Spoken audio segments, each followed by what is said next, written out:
I'm Malcolm van Delst, and this is an excerpt from Shiny Pretty Gothic, Book 3 in the Do the Wrong Thing series. Previously, in Shiny Pretty Gothic, Ava broke up with an old boyfriend, had sexual encounters with a couple guys, and was crank called by a voyeur. This is the next chapter, chapter 11, A Dream of Love. Bring. Hello? Hi. Hey, I say, my heart speeding up at the sound of Matt's voice. Do you want to go for a ride? My heart pounds so hard it goes around a corner, disappears, and leaves me empty, gutted. Sure, I say, but it comes out indifferent, and I'm too nervous to add anything else. Dreams come true. I don't believe that dreams come true. Do you want to go now? Matt stammers. Okay. I I was thinking I've got a buddy in Florence. We could stay at his place and come back tomorrow. Okay. Silence. I don't have any jobs lined up. Damn it, I can't express anything. I'm like a serial killer. This is no mere date. This is, I suppose, like me calling him out of the blue for protection from that crank caller. But my feelings are trapped. Happiness. It's a bug in amber. On the motorcycle, I hate it. No, I like it. I wrap my arms around Matt and feel his warmth. I smell the leather of his jacket. I turn my head and rest. Our helmets clank. Sorry. It's late summer. As we move out of the city, northeast into the countryside, the temperature drops. Matt stops for ice cream. As we walk to the stand, the memory of traveling to Fort Smith as a child washes over me, and I cannot speak. I'm almost choking. The day is sweltering and humid.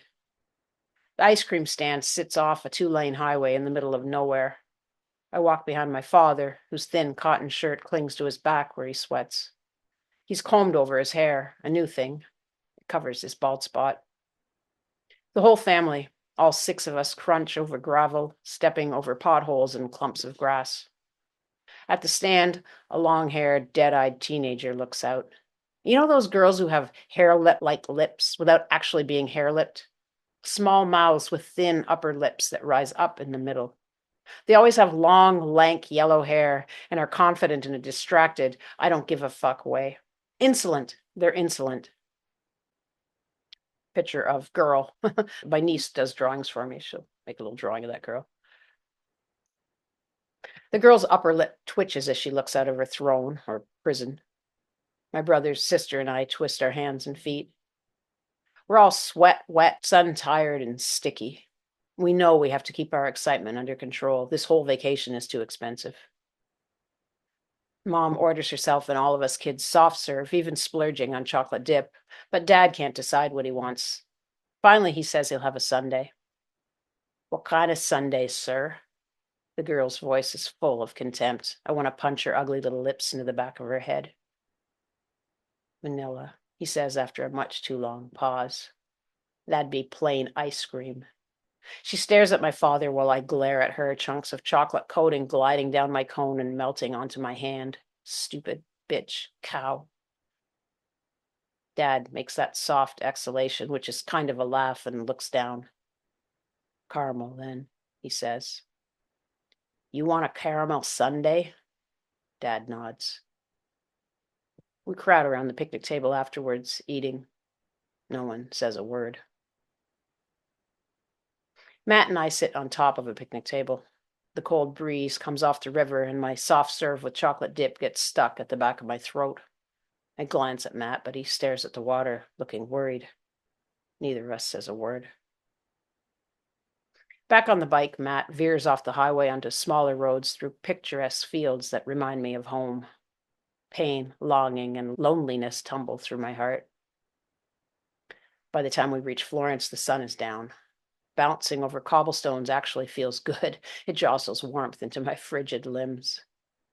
Matt pulls up at a quaint, old-town apartment where the cobblestones go right up to the door. An attractive, long-haired blonde in overalls answers. She's friendly, while Matt is bumbling and shy. Do you want to stay the night? I don't know, says Matt. It's probably best if we head back. No way, I say. It's too cold. Oh, we can manage. Maybe you can. The friend's wife laughs. It's not a problem. We have a guest room. They assume we're boyfriend and girlfriend, which is fine with me, though I can tell Matt is terrified. In bed, he turns his back to me. I snuggle behind him, nuzzle his neck, and kiss him. I'm insistent. I'm thinking you are going to fuck me. You brought me all this way, freezing half to death. We're in bed together and now you won't have sex? Matt can't get hard. Then he gets at least hard enough to penetrate. It's awkward and uncomfortable. He's on top of me, thinner and less muscular than I imagined, soft and white, like a little boy. The awkwardness between us won't go away. Fuck is the wrong word for what we do. Is this lovemaking? Probably. The next day, we drive back to Release. When I turn to wave goodbye after he drops me off, it's the last time I'll ever see him. He doesn't call me. I don't call him, and we never cross paths again. Chapter 12, The Supply Closet. Present day, February 19th, 2017, 10:47 a.m. Shit. I can't do it. I don't think I can. This novel stretches out in front of me, and all I can think is I have to write for 2 more hours to make my daily quota. If I was a real writer, I'd be writing for at least 4 hours a day, probably 5, maybe even 6. Insert picture of self, harried looking with wild hair and bags under the eyes, unhappy, crazy looking. Caption, me, incapable of doing it, but doing it anyway. Did I tell you that I moved twice a year from the time I was 18 to the time I was 35? Not exotic around the world moves to different neighborhoods in one of the 3 cities in which I lived. I changed them, neighborhoods like clothes or boyfriends. This is going to be a shitty part, so I'm going to write fast and hope it all comes out okay, like I lived it. I hang around Michelle and her crowd now, rarely seeing Wally, Beth, and the rest. I've stopped thinking about Emmett. That's a positive. I model for Wilhelm and for private art schools and groups. But I'm going backwards. I've stopped exploring. I'm not going to make it in the glamorous downtown art fashion world, so I fall into a company of stoners. People who don't challenge me, well, except for Michelle. I need friends instead of a social hierarchy mission, not that I'm conscious of or can articulate this. Social climbing was integral, maybe it still is.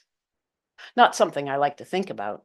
It's true that I admire talent, success, and confidence. With Pierre and Beth, I'm exhausted from trying to fit in. I'm always exhausted from trying to fit in. Maybe I don't go backwards so much as relax.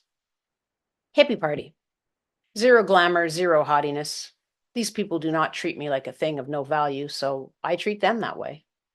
A dark room cross-legged on the floor, my back to a wall. There's a window above me. I'm wearing red lipstick, but a new, darker hue. Cherry kiss. It blends with my skin tone, and I can wear it without feeling like my lips don't belong on my body. My hair is down, cascading. We sit in a circle. There is a boy across from me. He wears jeans with ripped knees, a jean jacket, and one of those ubiquitous red bandanas, folded into a band and wrapped around his forehead. He laughs and tells jokes. He keeps looking at me.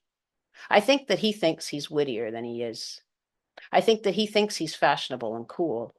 I think that he has no fucking clue. I drink my wine. I look back at the boy.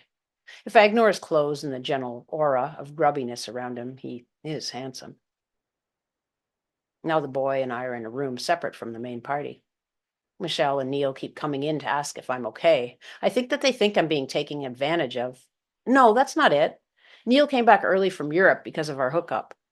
Michelle is protecting and helping Neil with his pursuit, more misguided than my entire life, of me. I wouldn't be kissing this guy, Edward is his name, if I didn't want to be. I wouldn't be enjoying the rush of energy and dopamine or whatever it is. His eyes are big and blue and his lips full. We push against each other and damn, I feel warm, good, and warm, warm, warm. And then I'm outside myself riding that crest of physical sensation. Not an orgasm, but all the other gorgeous things a person feels when they make out. Pre-orgasm, that warmth and physical, chemical love you create when kissing, touching, anticipating. Because without the orgasm, it'd be frustrating, but knowing you're going to get there eventually, I don't know. It's his own kind of joy, an out-of-mind experience. cells suffused with serotonin. Dopamine was the wrong word. I'm a wilted, cut flower, drinking greedily. Death will be soon anyway. No two ways about it. We don't have sex there. I'm not that. We rub, touch, and kiss. It's not a frenzy we work ourselves into, though it has some of that. Do you want to come to my place? Edward's voice is low and husky. Yeah, my voice matches his. I barely notice Michelle and Neil as we leave. I barely notice the rain. I'm in a sex and I suppose alcohol bubble, where his ripped jeans and embarrassing bandana can't get in. I stare into his eyes.